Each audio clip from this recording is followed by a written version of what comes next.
Hello,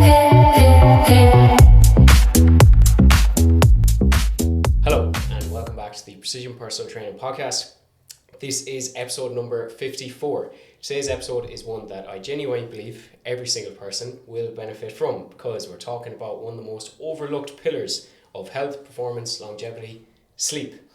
Whether your goal is losing body fat, building muscle, performing better in your career, becoming a better parent, improving your mental health, or simply waking up with more energy every day, sleep, it all starts with the quality of your sleep and improving it. Joining me today is one of Ireland's leading sleep coaches, Tom Coleman, and over the next hour or so we're going to separate the fact from fiction and cover everything from why sleep matters, sleep hygiene, anxiety, the relationship between sleep and fat loss, and why so many driven people struggle to switch off. Tom, welcome to the podcast, and for anyone who hasn't come across you or your work before, can you tell us a little bit about yourself? Brilliant, thanks for having me on. Lovely to be here. I was always curious with how things worked with health, and I went back to college and I studied health science physiology, and I got my degree in that, and that was nearly 20 years ago. I can't believe it's been that long. Anyway, I came out of college, and one of the first areas I worked in was nutrition, because it was such a huge area. And I got to work with some high-level athletes. And pretty soon I realised my job was to help them recover as quickly as possible, to be up at 100% when they were showing up for training or performance. So one night I literally became obsessed with recovery. Like, how can I accelerate recovery? What is the magic bullet here? And I was delving into the Australian Institute of Sport, and they had a section on sleep, and I was like, what is this, And I listened to this podcast, and it blew my mind, and that was about 13 years ago, and I just became obsessive about sleep. I contacted a company in the US called Fatigue Science, and they provide wearables to NASA, Harvard, for sleep studies. It's the most accurate sleep wearable there is. It's validated against the gold standard. So I convinced them to send me over a few units, and I think they were about €1,000 at the time each. And I'm a good talker, so I convinced them to send them over, and I had been doing a little bit of work with the Irish Rugby Union Players Association at the time, and I got my hands on this tech, and it measured mental fatigue, because this tech was originally developed for fighter pilots, US military, special forces, those guys, who are high risk, so they have to have all their mental faculties there, right? Now, while I was kind of, working alongside Fatigue Science, and I got sent units, and I got to work with very high profile people, athletes, and other groups, and for people, you can't get your hands on this tech. It's not open for the individual. But while I was working alongside those guys, they would send me all the stuff from Walter Reed Institute, which is the educational wing of the military. So I got to see how elite soldiers trained. I got to see the type of approaches they had for sleep, and it was just incredible stuff, So since then, I suppose my challenge back then was turning it into a business, because when I was working in nutrition, and then I was like trying to convince people, look, this sleep is where it's at, I think there's a famous study, I think it's a meta-analysis, I think it's Vital et al. Like he said, like, outside of genetics, sleep is probably the most powerful, indicator or factor when it comes to physiological recovery and performance, which is a hell of a statement, So that's, since then I've managed to work in sleep. I've consulted a lot. I was involved in research on sleep in 2019. I've worked with diverse groups. I've menopausal women. The only group I don't really work with are children and babies. I've done a lot of work with the Royal College of Surgeons. I've consulted for them on shift work and the sleep challenges that shift workers have. I've worked with Garda Síochána, The Royal College of Physicians also, and like pretty much every multinational that has shift workers. I do a little bit of individual work now and then. If I get a few slots open, I might throw it out and say, look, does anyone want to come on? But like very rarely, And I do a lot of kind of speaking on sleep, stress, performance, recovery, burnout, all of those things, because they're all very much interrelated. If somebody comes to me with a sleep issue, I don't go into the bedroom at night and say, you're doing great there, keep going with the REM there. I'm not that, what I do is I ask them a lot of questions about how they're living, and then I ask them to make changes around that, and then the sleep comes, and I understand I'm fascinated with mechanism, Someone says that's good for you, it's not enough for me, It's like, well, why is it good? How does it work? Explain to me. And that enables me then to empower people to transform their own lives. But it needs it's needed a big reframe. Sleep has needed a reframe. And there's a ton of products. I know them all. My house is full of them because companies send them out to me, Yeah. Everything from electrical sheets that grounding sheets to every sleep supplement known to mankind, to clocks, to all kinds of stuff. You wouldn't believe the stuff I get sent. But yeah, I mean, look, it's something I'm passionate about. It's something I love to speak about and to help people with, because so many people struggle with it, really, and it's critical for our health and well-being on every level. Well, I think we're never really taught how to actually sleep. I don't think there's no blueprint there from when we're born. You just think, close my eyes and pray for the best. So I think it's a case where people lack some understanding with it.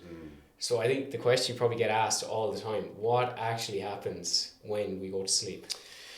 It's a good question. I mean, scientists, people have asked why we sleep, and scientists can't really answer that, which is shocking. Like, you'd be shocked at what science doesn't know about sleep as much as we do know. There's so much happening. It's a kind of passive active state of recovery. It is an investment. You see, so much happens within the body and the mind and the brain and the subconscious, and everything really. So, and it's complicated.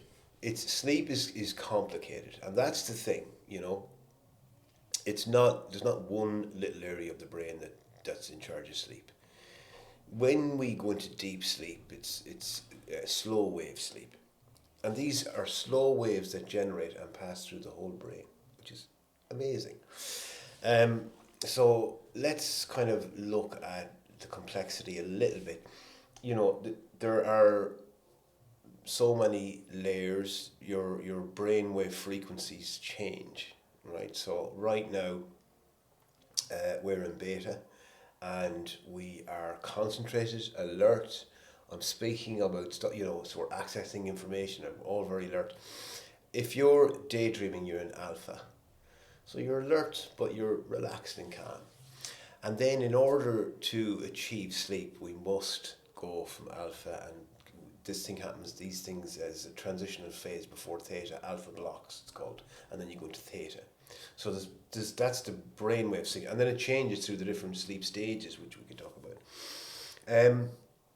Chemically, we're diurnal creatures, we're not nocturnal, we're active during daylight hours. So we have sleep, the things that put us to sleep, the brainwave activity must change. We have sleep pressure, which is the longer I keep you awake, the more tired you will feel, and that's sleep pressure. And that's a chemical that builds up called adenosine. Okay, a byproduct, you'll be aware of when I mentioned this, ATP. Okay, ATP PCR system in the body, the fuel system.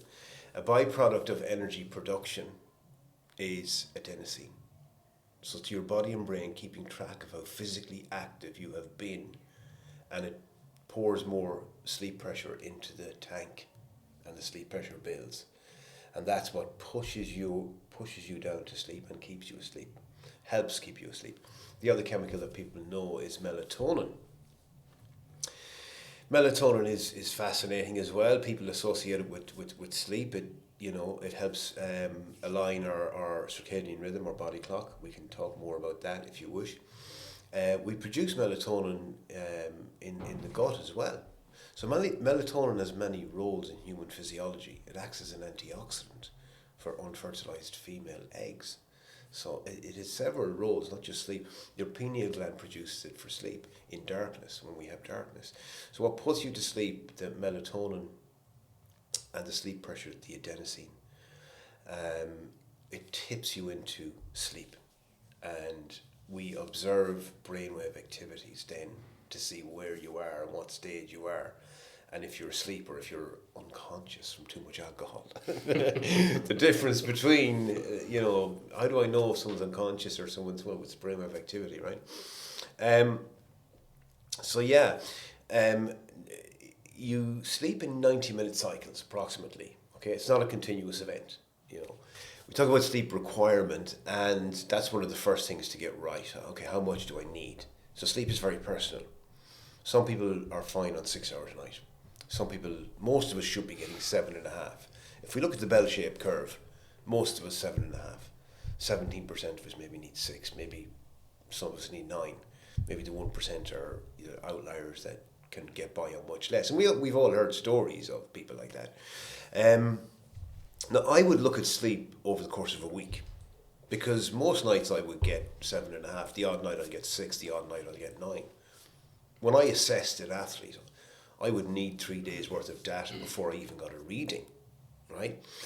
And I'd assess, you know, about a week, about 7 or 8 days to get an accurate picture of fatigue levels or whatever else. So it's not, we get very much zoned in on last night and tonight. So each 90-minute cycle is different. For example, your first 90-minute cycle, you spend 5 minutes in REM, okay? The brain is very active. It's called paradoxic sleep because your brain is just as active during that as when it's awake. In your last cycle, you're spending 1 hour in REM, okay, which is a light sleep. Most of your deep sleep you're getting in the first couple of cycles, and then it diminishes. You should be spending about 25% of your time in REM, 25% of your time in deep, and about 50% of your time in the rest, okay, which is lighter sleep. So what happens? I mentioned circadian rhythm. The word circadian is circa DN, approximately a day. Circa is approximately, and DN is a day. So everything is orchestrated by one area of your brain. It's called the suprachiasmatic nucleus. And that orchestrates the 24-hour timing. Now, every person, animal, system, plant, organism on Earth has a 24-hour, so has a circadian rhythm. What we know from sleep science is that it's not just like an overall thing. Your digestive system has its own circadian rhythm. Okay, it has all these are like peripheral clocks that we have, and the orchestrator is that part of the brain that must coordinate all of these functions and processes over 24 hours. So, for example, your gut bacteria, certain bacteria die away when you're asleep, and other bacteria really multiply, and their job is to clean up your digestive system and heal, repair damage. Okay, so if you mess up your food, and this is how it's all tied together. It's not like, you see, I think we separate it out into exercise, nutrition, sleep, but actually it's all these systems are all orchestrated by the brain and the body. Beautifully, like really amazing stuff. So in your first cycle, you're going to spend much more time in your first few cycles in deep sleep. What happens in deep sleep? Tissue repair, just from wear and tear, tissue repair, muscle building, all of that soft tissue is repairing then. Now you would secrete about 75%, 80% maybe of growth hormone over 24 hours is secreted during deep sleep. So guys looking to build, guys looking to, we talk about body fat later, right? Yeah. I mean, that's when it's at, that's where it's at. Like, that's where it's, Now, you can dovetail and coordinate your food well to coincide with that growth hormone. Guess what? You're going to accelerate that recovery. Your endocrine systems, your hormones, all of those are balanced out during deeper sleep. Your testosterone levels are highest in the morning.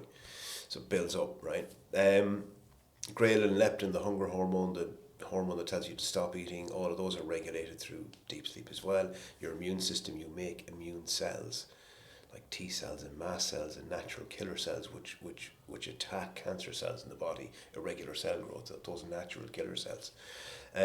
So all of that's happening in deep sleep. And then in light sleep, all of the psychological restoration happens. Critical for our mental health, or our emotional regulation, our ability to think strategically, our ability to analyze how much time we spend in the emotional reactive threat detection amygdala, right, center versus the prefrontal cortex, the planning, the problem solving area of the brain. So like the deep sleep, the light sleep, the REM sleep, people get obsessed. Let's smash a couple of myths here now, right? Okay.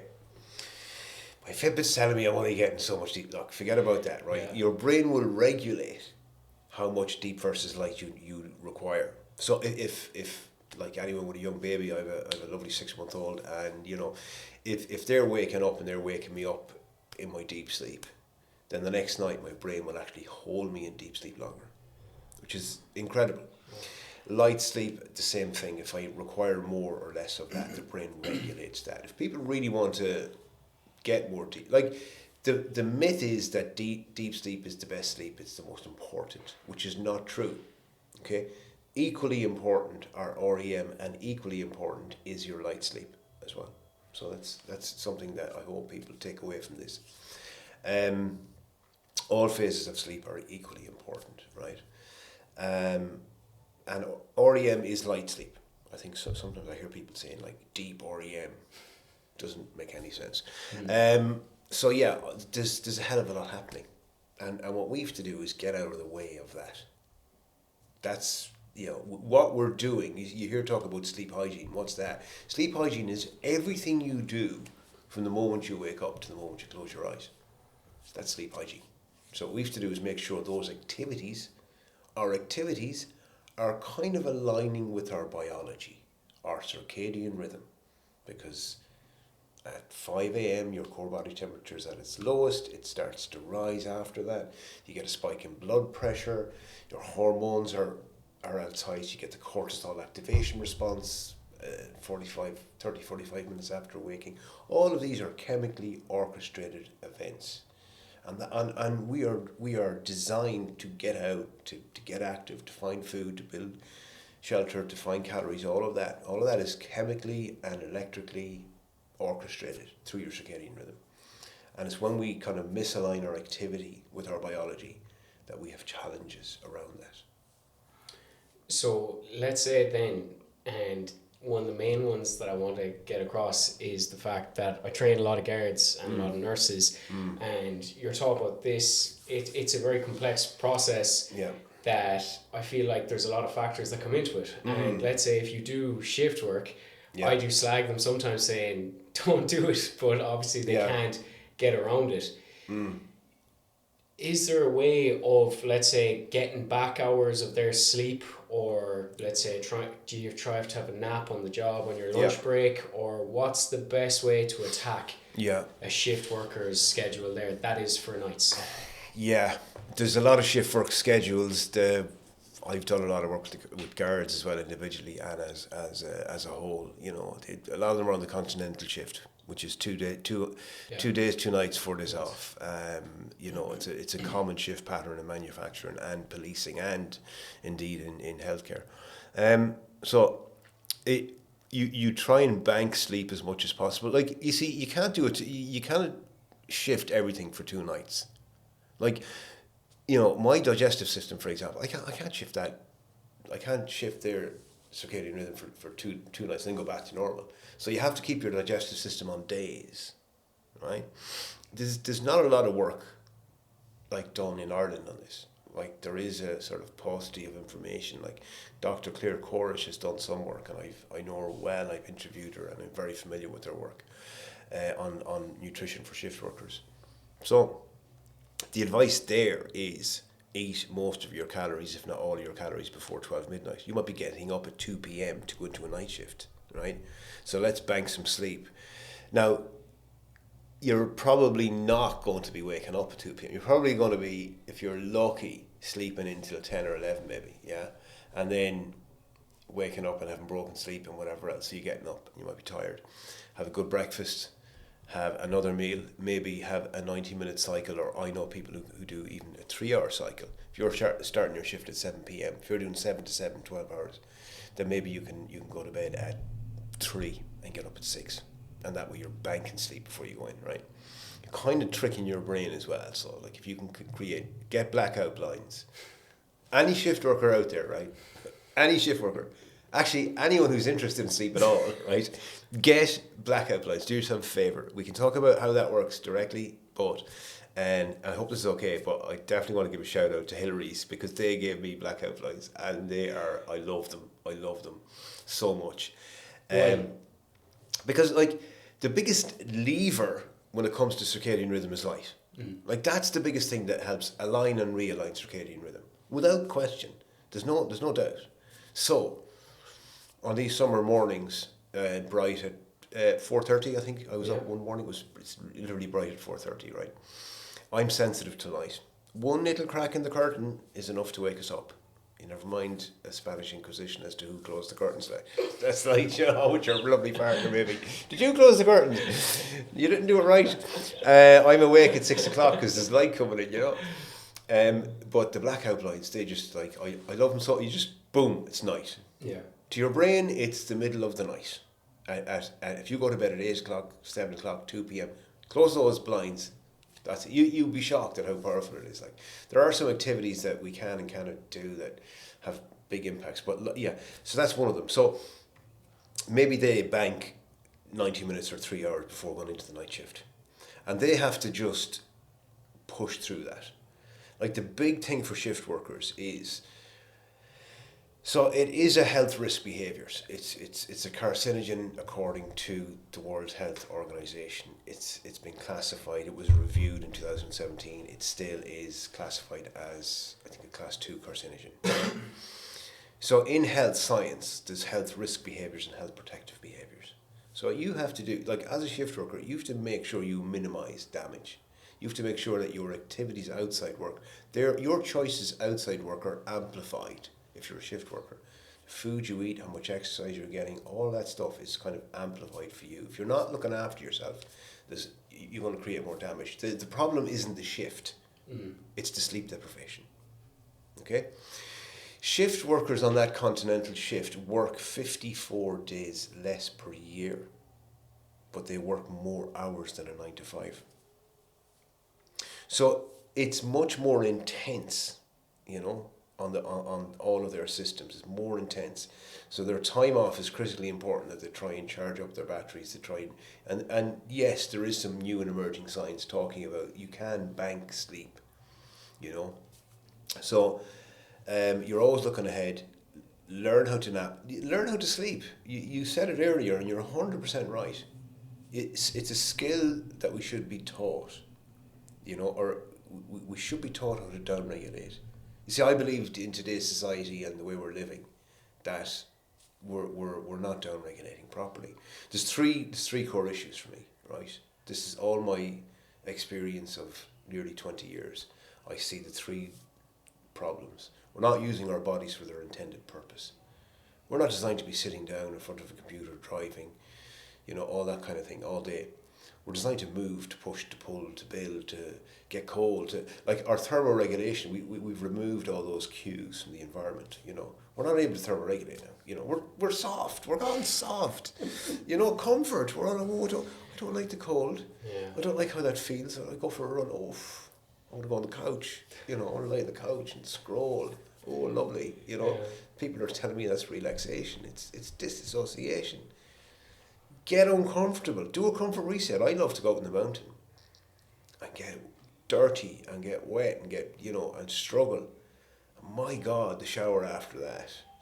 You feel amazing. You know, the coffee after that. You have the food. Oh, it tastes incredible. We've dulled our senses with modern living. So that's the first problem. We're not using our bodies for their intended purpose. The second problem is overstimulation of the systems, that your nervous system is completely wound up.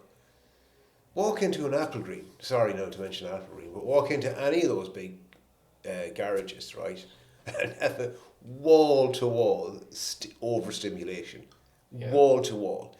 Every form of sugar, every form of energy. What's an energy drink, really? Like, it's a ridiculous thing. You know, they taste incredible, right? But they mess you up. Not according to me, according to Harvard. Go and look at the number one school of public health in the world and see what they say. You know, whether it be ice creams, chocolate bars, donuts, you know, I love coffee, we can talk about that as well, but like, you know, I was stopping off with a good friend of mine recently. I was like, is there anything there that's anti-inflammatory that helps down-regulate me in that whole thing? You know, like, I think I found like a ginger shot, and I was like, Nice. that's it, yeah, ginger shot, Yeah. like helps, you know, down-regulate, right? So we're overstimulated everything. Our work, the way we're living, the way we're consuming, social media, everything. And then the third thing is the untrained mind in Western culture. So the amount of people who tell me, I've a racing mind, like it's a problematic relative or something, you know, or it's a genetic condition. You know, I get into bed and my mind just takes off, and I can't do anything about it. You know, yes you can. Guess what? You're the only person who can do anything about it. You can get help with it. You can CBT, cognitive behavioral therapy, the gold standard for sleep, for insomnia, right? So, but that takes time. It takes time. I mean, the hardest thing to shift is the mind. The hardest thing, the most difficult thing. So you must be consistent with it. And we can talk about the difference between a racing mind and stress and anxiety, because all of them are causing major issues with sleep. Well, let's say now if someone is constantly overstimulated or have anxiety pre-bed, like are we looking at forms of breath work, coming away from blue light exposure? Yeah. Like what's, like, let's say your kind of top things to do Yeah. to So- down-regulate? It's kind of, I think the blue light is overhyped. It's Yeah. it's overhyped is the problem. It's not really, like, it's important. Yet light is critical and it's important, and you know, avoidance of blue light is important. But it's Russell Foster. He's the head of neuroscience for Oxford. He tells us it's not the blue light in the phones that's causing the problem. It's the activity. You know, this man discovered the photoganglion cells in your eye that are activated by the sun, by light photons that speak to your suprachiasmatic nucleus. Like, this guy is a titan of sleep, you know. So anyone objecting, you can send a letter of rebuttal to Dr. Foster, right? It's not me saying it. So, like, chemically, we're kind of set up to down-regulate for the second 8 hours we're awake, you know. That's just the way it is, right? Now, my recommendation is, like, I'm a huge fan of exercise for many reasons. Physically, you know, the benefits are just immense. Mentally, the benefits are just immense. Like, for stress, for anxiety, for a racing mind, for all of those things. That we're not just, you know, we're not as physically active as we should be. There are very few people over my 12 years working in sleep that have come to me with sleep issues that are involved in physical jobs, you know, like farmers or maybe, you know, construction workers or things like that. And I've done it myself, and I do tend to be physically active. I'm just coming off the back of about a week's fishing down in Mayo, so I'll tell you what, I had zero problems on the sleep, you know. We're overthinking everything. Like, we're overthinking it, like, you know, and that's why we have conditions like orthosomnia, which is like overthinking sleep and becoming so worked up about sleep that I don't sleep, you know. Instead of going, right, let's go out and burn some calories and get tired, let's go dig the garden, let's go do that, you know. So even just to remind yourself to wind down. Like, I would even set an alarm on your phone for 6 p.m. or whatever and say, right, from now on, like, let's not overstimulate here, okay? Enjoy your scrolling, like, have a time for that, but have a cut-off for it. It's highly addictive. It's you know, people maybe are asking the wrong questions about it as well. It's like, how do I get off it? Not why am I on it? We know why. It's been designed by neuroscientists. It's the most, it's tapping into the most powerful reward pathway in human physiology. Get off it. There's no easy way. Just set an alarm and get off it. Simple as that. Where are you getting your dopamine from? Your dopamine is your general level of motivation in life to do anything. We want to avoid spikes. Spikes are phone, junk food, online shopping. Yeah, the courier with the little grey package. that's how I describe dopamine. It's just like what's that? And that's when you hear the doorbell and you see the white van turning around and you run downstairs and there's a little package there. Ooh, yeah, that's dopamine. It's going to ruffle a few feathers. Yeah, and you tear it open, and what happens if it's the wrong size or it doesn't fit? Plummet down again. You go back upstairs. And I've been told that's free money. By the way, that doesn't cost you anything. Yeah, so you can run back up and order it again and get excited. Cold water dips. Okay, let's talk about what's in your toolkit. What's in your toolkit? Have you got a toolkit? Have you ever thought about that? What's your strategy for stress? Every day, every week, every month. Okay, every day, these are the things I do. Now, your sleep, we want to think about that the minute we get up. Get up, get outside, or get bright light for 10 or 15 minutes.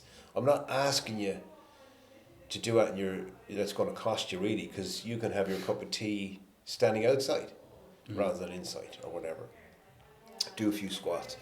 So just activate that system. And you'd be surprised, light viewing in the morning, you'd be surprised at doing that one activity, how much that can impact your sleep, your ability to fall asleep. It's profound. Is this getting outside or is this opening blinds, letting light getting in? outside. Okay. Right, because glass will block some of the UV. There can be 200 times brighter light outside than inside, but your eye can't tell that much of a difference. Even on a cloudy day, it's going to be way more. So just step outside for 10 minutes, in the morning. So what are your little activities? Like you mentioned breath work, huge fan of breath work. Your respiratory system is connected directly to your nervous system. So if you're too wound up during the day, because we're doing all these activities that wind us up, and stress and work and to-do lists and geez, I didn't do that, And the problem is that people are arriving in bed wired and tired. People are arriving in bed like, oh my God, what a day, Christ, I forgot to do that. Oh no, I should have done that. What day is today? Oh God, the bins, I forgot the bin. What colour bin is it today? It's just like a huge array of stuff in their head and they go, geez, I can't sleep. I scroll for 2 hours, looking at cat videos. Yeah. What do we get from that? Nothing. We don't. We soothe. We use it to soothe an overactive mind. We're not dealing with the overactive mind. We're not dealing with, we're treating symptoms here. As my father says to me, I'm not worried about the problem you have, I'm worried about the solution. So, your wind down, exercise, low intensity in the evening has been shown to reduce nighttime awakenings. And what's that? That's cortisol. Because we continue to secrete tiny amounts of cortisol over 24 hours. It peaks in the morning, but we continue. But it should be dropping off completely. But then if you're worried and thinking about it, then that in itself is going to cause cortisol. So what reduces cortisol? Certain foods will help reduce nighttime secretion of cortisol, like pears and even dark chocolate. But low intensity exercise in the evening time, fantastic. Your system you're much less likely to injure when you're at after 5 p.m. because your core body temperature is at its peak. Okay, so it's a great time to exercise. So exercise, breath work, meditation. Don't tell me you can't do meditation. I tried it, didn't work. I tried it. Don't think about anything. No, it's not about that. It's being the observer. It's connecting to the moment. We have to. It's like going to the gym. When you go to the gym first, what does it do? It highlights all your weaknesses. You'll avoid the exercise. You'll avoid leg day, whatever it is, right? And it highlights how weak you are. The same with meditation when you start doing that. But stop mistaking comfort for relaxation. You're not relaxing lying on the couch scrolling. That's not relaxation, my friend. There's a time and place for that, and that's good. I get it. I do it myself. I love it. But so your toolkit is hugely important here, right? For me, I describe it's mindset. That's the size of your toolkit. Like if my mindset is, sure, I'm breathing all the time. I don't need any of that crack. You know, that's I've I have a very small toolkit. Like it might be going down to the pub for a few pints, and that's how I relax. That's you have a tiny tool. Like, but if I'm into this stuff and I go right, you know what, vagus nerve stimulation, breathing, cold water, sauna, gym, mindfulness, gratitude, journaling. I have a great toolkit there. Now, I'm kind of against the idea like that. We have to be the best version of ourselves every day. It's like, oh, Jesus, give it a rest. Like some days you survive, my people, right? Some days I get through, and I'm scraping through the day, and I haven't done well, and that's okay.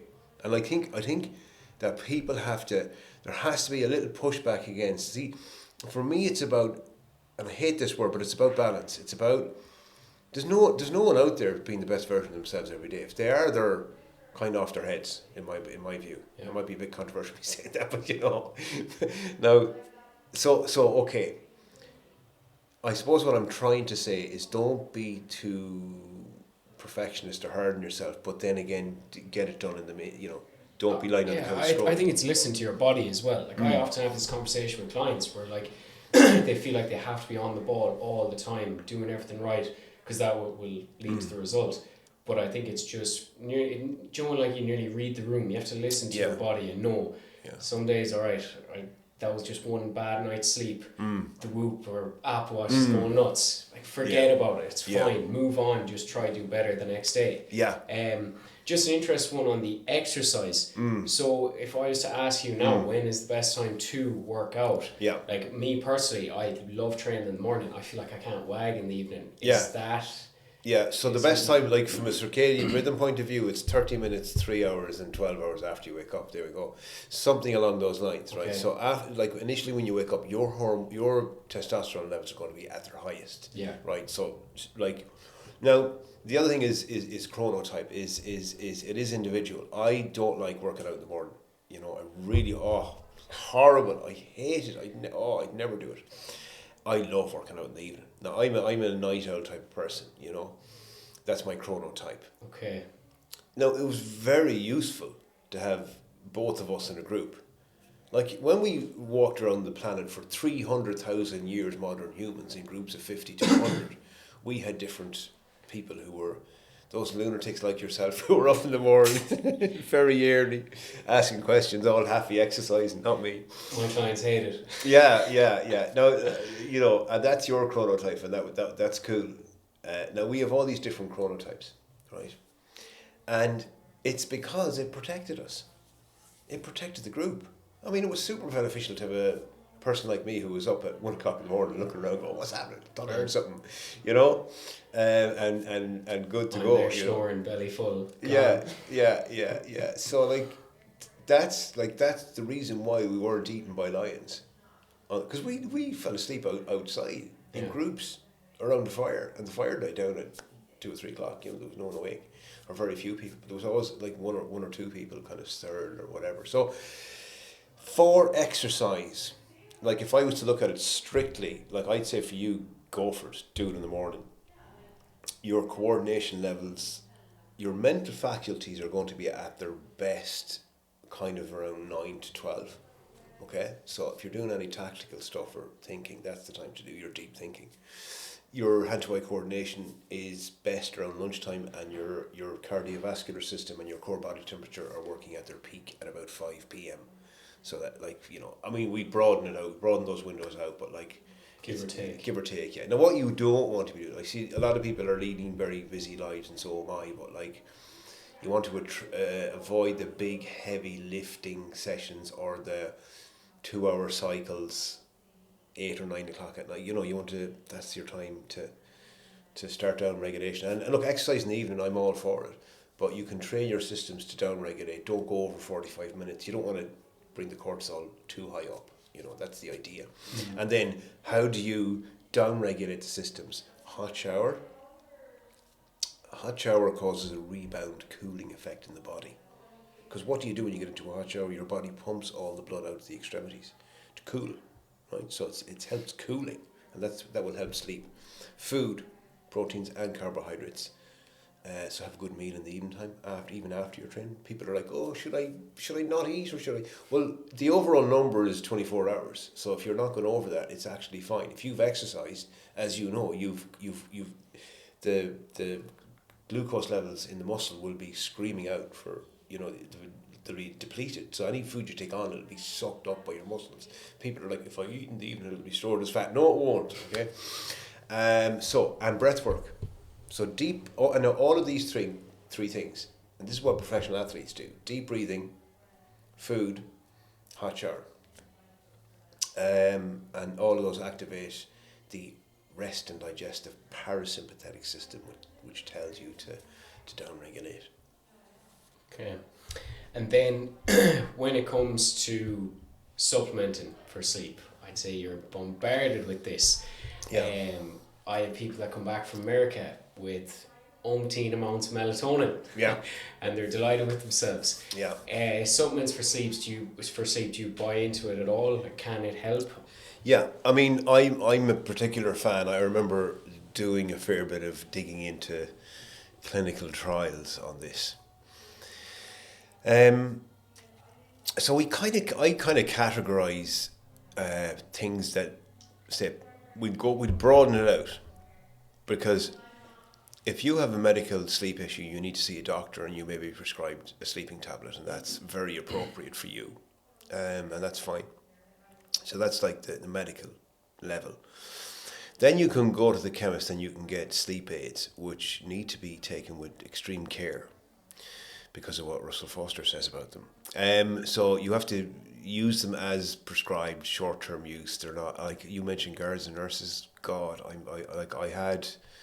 I put something up recently on my socials, and some guy spoke about taking these. They're essentially antihistamines. Do you know when you go to the chemist and they go, do you want the sleepy or the drowsy or the non-drowsy? So one of them make you drowsy. So people are using them, and I've met guards and nurses who take them, and they're not designed for long-term use. They're simply not designed for long-term use. There's different types. Your doctor knows the difference. Your pharmacist knows the difference between first-generation antihistamines used sleep aids and second and third generation. Some people have to take them all the time, right? But first generation used as sleep aids, long-term use, according to Professor Russell Foster, they're not designed for long-term use. Long-term use increases the risk of early onset dementia. So please be careful when you're taking what you're taking, right? Sleep supplements, I'm a fan of, right? Magnesium, bisglycinate in that form, there's different forms of magnesium, but magnesium bisglycinate I am a fan of. Can help with menopausal symptoms as well. I'm also a fan of things like apigenin and L-theanine. Apigenin is where we get chamomile, the chamomile tea. L-theanine, I like. It's an amino acid. It's high in certain foods anyway. It's in green tea, for example. It counteracts the negative impact of caffeine in green tea. But I would have L-theanine in my locker, physically and metaphorically. I wouldn't take it every night. I take it when I think, okay, I've had a wild day, I'm tired, but I need to get a good sleep. I have a big day tomorrow, and it just, how do they work? 5-HTP. A lot of them work through downregulation of the nervous system or increasing GABA, a chemical called GABA in the brain, which helps give us that relaxing kind of feeling. So those are the ones I am a fan of, and I would say take magnesium every night. L-theanine when you need it, or not, because you become accustomed to it, and downregulation of your villi occur, and you need to take more to get the same effect. So just be careful with them. And then there are blends of sleep, aids which have maybe valerian root and tart cherry and different things in them. Again, if you're on any medication, you need to speak to your doctor, because they can counteract some medication. So just be careful with them. So those are my go-to sleep aids that I would recommend, and I am a fan of supplements and I know they do work, because I've looked at the clinical data on it. They can improve sleep latency, which is how long it takes you to get to sleep. improve sleep quality, reduce wake episodes, so they do work. But they won't work if you're stressed out of your mind, drinking too much coffee, trying to get everything done, and you're going, God, I can't sleep. They won't work. The same systems that control stress control sleep.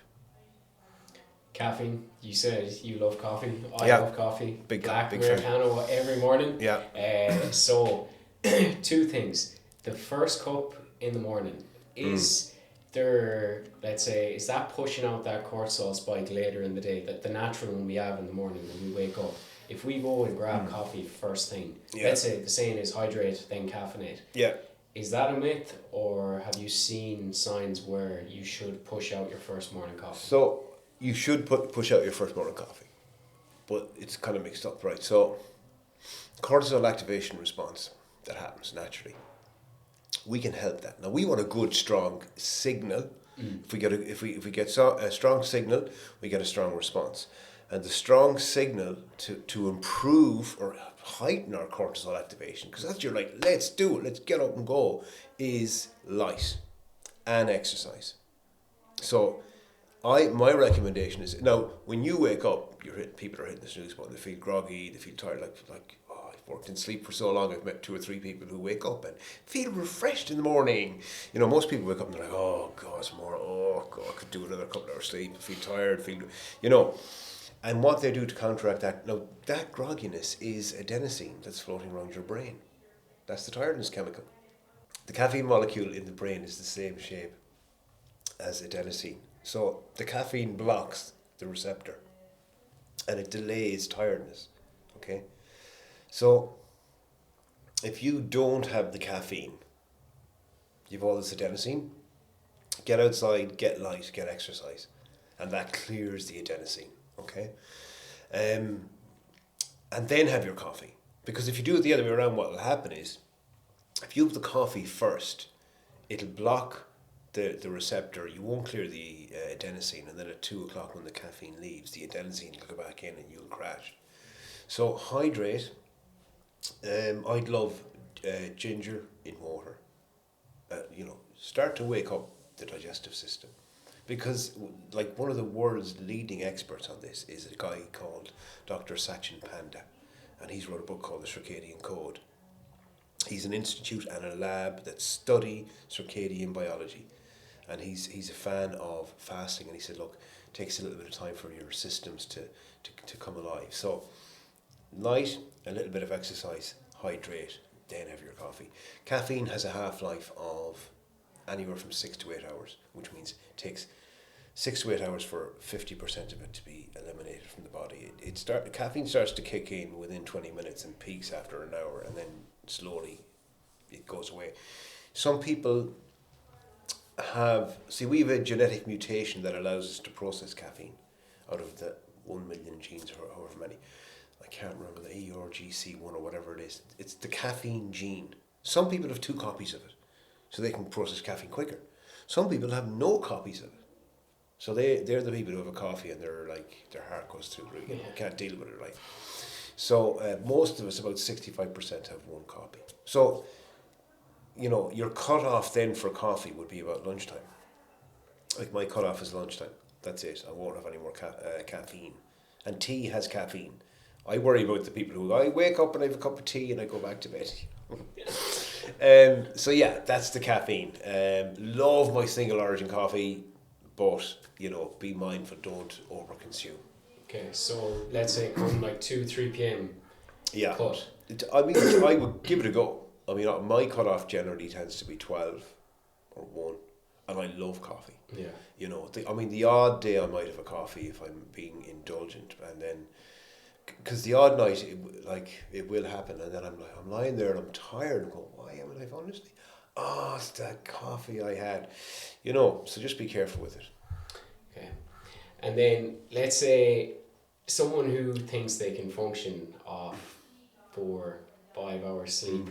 I know it's very rare, but what would you say to them people that are so headstrong, and let's say I train a lot of people that are high achievers in their line of work, and they say sleep is for the weak. What would you say to those people? all of that attitude, that kind of macho attitude around sleep is being turned around, you know, because like you had people like, you know, high performers like Steve Jobs and different, you know, Bill Gates. Like Bill Gates came out recently and said sleep is the most important thing. I've heard so many people, like David Goggins. I met him when he was in Ireland. I spoke to him, and you know, during his talk, he said, someone asked him, "What's the number one thing?" And he goes, "The number one thing, man, it's sleep." And I was like so happy. I was like, yes, you know. Now we can test you. So this has been tested. Let's put it to the test. It's been tested again and again and again. Cognitive function, reaction times. When I worked with that tech, I worked with top people. I worked with boxers and MMA fighters, and I could tell them before training, your reaction times are going to be down today. I know. I'll outperform. No, you won't. They never did. No one could. You can't do it.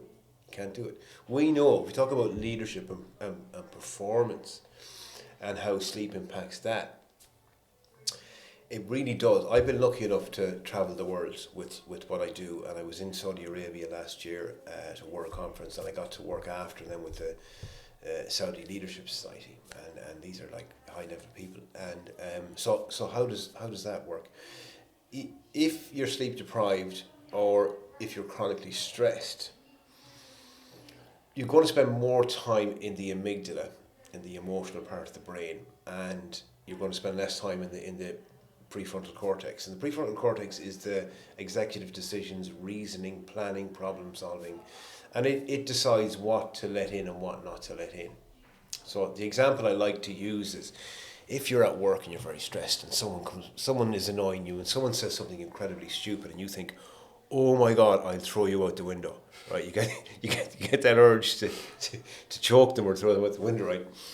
Your prefrontal cortex, that's the amygdala going, no, let's get him, you know. And then the prefrontal cortex says, no, we won't do that. We will lose our jobs and we will probably get in trouble with the law. And this is why alcohol works, right? People drink alcohol, prefrontal cortex just says, do what you want, I don't care, right? And that's why people get in trouble. You know, now from a business perspective, leadership and executive strategic thinking narrows. It narrows. And what do I mean by that? I mean that nuance is lost. People will go, oh, look, we've always done it this way, just do it that way. Or they will stop asking the right questions. They oversimplify. Now, Harvard have tested people's, you know, reaction times and cognitive function and executive decision making and all that stuff. And you cannot outperform your own biology. Like Donald Trump was recently got a lot of stick for falling asleep and things like that. You know, you can't outperform that. We know that now for a scientific fact that you cannot do that. That sleep is critical for all that stuff to work. And that's why soldiers, and I've seen the data, I've seen the stuff from Walter Reed, that's why they're all trained on how to fall asleep. And that's why they rotate decision making. We get decision fatigue. Something called event horizon collapse happens, where we lose the sight of the longer term picture, and we get sucked into firefighting, putting out problem solving. We get sucked into that, and we're not able to zoom out. You know, so stress and sleep deprivation impact the brain and our ability to think clearly in very, you know, in the same ways. You know, so it's critical for that. Same for food, decisions when it comes to like what you're going to have during the day to stay in line with trying to lose weight or improve your lifestyle. Then when it comes to it, what's one of the biggest sleep myths that you've ever come across in your career? The last how many years? 20 years? Yeah, well, I just want to go back to something you said there briefly. It's the same, if you think about your cognitive capacity, it's like a reservoir that we have that's full in the morning after sleep. And because of all the context switching and the notifications and the demands, you get your willpower from the same bucket. So that's why we go through the day no problem with, you know, the food choice, and then the evening comes, and that reservoir is depleted. Yeah. And that's why we lose it then. Oh, I was good all day, you know. But your willpower and your cognitive reservoir It's the same bucket, but I know how to refill that bucket, and that's connection with nature. That's how you refill it. Attention restoration theory. Wow. Yeah, this was doctors discovered that patients who had a window by a hospital bed needed less pain medication, healed faster, and had less complications post surgery because they were looking at nature. Just looking at it, not Just even looking sunlight at on the skin, anything like yeah, that. Wow. just the fact that they were looking at it. Now we know from that something called attention restoration theory was developed. Soft fascination. Soft fascination is when you're lying on the grass and you're looking up at the clouds changing shape and you can hear the birds and you're just like, yeah, you're immersed, or you're looking at water. Children do it all the time, and we pull them out of it, you know, right? Soft fascination is the mind actually gets to rest. All that cognitive stuff, decision, all that gets to rest and refill, and that's called soft fascination. So connection, like this is where I go back to the little habits during the day and go, right, every day I get outside in the morning, I go barefoot in the grass, I do some breath work, so have your little connect with it, and that's not on the phone, that's not soft fascination, so go for a walk. Podcast in ears. Yeah. Oh, let's multitask. Let's not. People are like, two birds with one stone. Yeah, how do I beat the afternoon slump? Well, why not go with it, my friend? Why not go with it? So, some of the myths. Let's crack into some of the myths. Napping to make up for lost sleep during the day. Thoughts? I'm a fan. I Okay. mean, the clinical research on napping says, generally speaking, people who nap live longer. Yeah. Okay. So nap. Learn to nap. 10-minute nap. 15. Oh, actually, Any I can't specific time during the day or There, period? there are natural dips in your circadian rhythm. So generally, like 2 to 4 in the day, 2 p.m. to 4 p.m. is like a great time to have a nap. Yeah. Don't nap too close to bedtime because napping reduces sleep pressure, adenosine. But if you can't nap, down-regulate, learn to switch off, close your eyes, do some breath work. Like, there's a reason why meditation is the same for the brain as stage 1 sleep. Same. So even if you can't, because people are like, I can't nap, Again, it's a bit of another reframe. We have to look at it like, geez, your man's going for sleep in the middle of the day. We have to get over that attitude. I'm from the west of Ireland. That was like, your value as a human was how hard you worked and what time you got up in the morning. You had to have that fella's up at 5 and you were in bed. It was a sin to be in bed. It's gas, isn't it? Yeah, it's gas. It's like you're on a pedestal for dogging yourself and just taking years off your life. Yeah. Hard work never killed anyone. Oh my God. It's killed millions, So please, that's the first thing, the naps. Naps are good, we like naps. The other big myth is that deep sleep is the most important sleep. It's not. Light sleep is so good for your brain, it's incredible. The other myth is the Fitbits and the Whoops and all those. I've worked with the gold standard, and it was validated against polysomnography. Polysomnography is 100% accurate at analysing sleep. The device I had was about 94-95% accurate. Whoa. Let's talk about the others, wearables. So they're about 85-90% accurate at telling you if you're awake or asleep, which is good, but they're only about 60% accurate when analysing deep versus light sleep for people. Okay. And like our friend in Anchorman said, 60% of the time, it's right every time. So the message here is like, don't let your whoop ruin your day. Even if it was, say if it was accurate, and the type Can't A, change anything. yeah, the type A personality is waking up at 3 o'clock to see if they're hitting their sleep targets. Like, you need to back away. You need to focus on process. With all of this, with business, sport, performance, everything, it's focus on process. Yeah. Results come. Not up to you. Not up to you, my friend. Let's talk, like for sleep, I'm going to get lots of physical activity, I'm going to get lots of light, I'm going to do the right things at the right time, I'm going to cut down on caffeine, I'm going to teach my brain how to unwind and wind down and down-regulate. We need to relearn how to relax, okay? And the sleep will come. Do it for weeks. Let's do this for 3 months or 6 weeks. I tried that for 2 nights and it didn't work. Yeah. So those are the huge, and the other bit of a myth is like the people are putting too much attention on the blue light rather than the scrolling online. Okay. So yeah. The beloved lion at the weekend.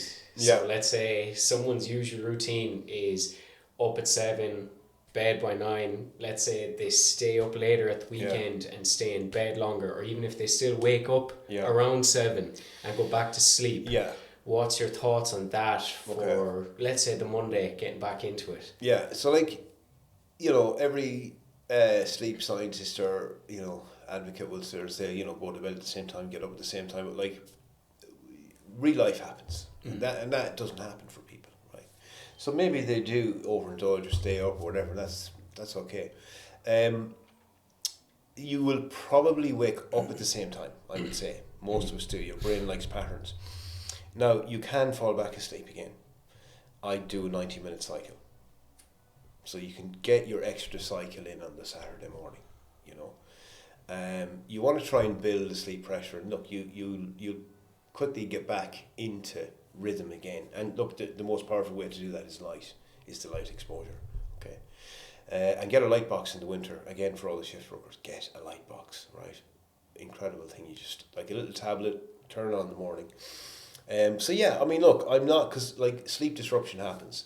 We have poor nights, we have wake episodes, very common. I'm not worried about people who have wake episodes, fine. I have no problem getting to sleep, but and this is where you have to understand your sleep cycles and sleep pressure. So people say to me, I was having a great sleep and I woke up at 3 o'clock. Oh my God, I always wake up at 3 o'clock and I couldn't get back. It took me an hour and a half to get back to sleep, So you've already had 2 or 3 cycles where most of your deep sleep has happened. The sleep pressure is dropping. You're going through lighter phases. It's normal to wake up. It's normal. And certainly if you're an older, let's talk about that. If once you get to sort of 30s, your sleep architecture changes and you spend more time in light sleep, less time in deep sleep. So you're more likely to wake up. And there's phasal shifts that happen. Older people tend to go to bed earlier and wake up earlier. Teenagers don't want to go to bed. They go to bed later, get up later. It's all good. So you can train yourself to fall back asleep quickly if you do have wake episodes. You have to know that. Know again that it's a skill that you learn. Give your mind something to do. Give it I call it cognitive chewing gum, a visualization exercise. If you can't meditate, do visualization, like a holiday that you loved, or I love going trekking in the mountains, so I imagine that in great detail and count your breaths, or and sleep comes. Sleep will come again, okay? But you can. I'm a realist. I've no problem with having an extra 90-minute cycle at the weekend.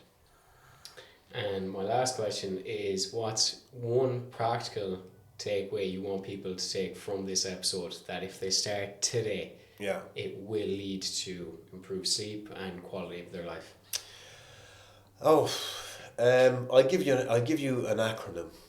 Okay, I'll give you the acronym because this will cover 90% of sleep issues. Okay, sleep. S is for stress. Have a strategy. Okay. L is for light. Outside in the morning, 10 or 15, 20 minutes in the morning outside.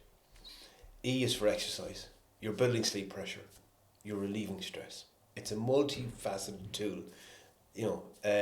E is for electronics, the other E. Get off the scrolling, my friends. Get off the scrolling. And P is for practice and patience. So whatever you implement, don't do it for 3 or 4 days or a week and go, well, it didn't work. Do it for 6 weeks, because it takes the systems of what we have to gently move things out of the way. And we have good days and bad days, same as exercise, same as food. There's good days, there's bad days. There's days, don't get overexcited or over down on yourself with your sleep. And I've worked, like the problem with being a sleep coach is, right, when I did work with individuals, the worst cases came to me first. The cases who were, I'm 40 years, I'm on sleeping tablets, I only sleep 1 or 2 hours a night, help me. And I did manage to help. So what I can tell you with 100% fact is, your sleep can improve and will improve.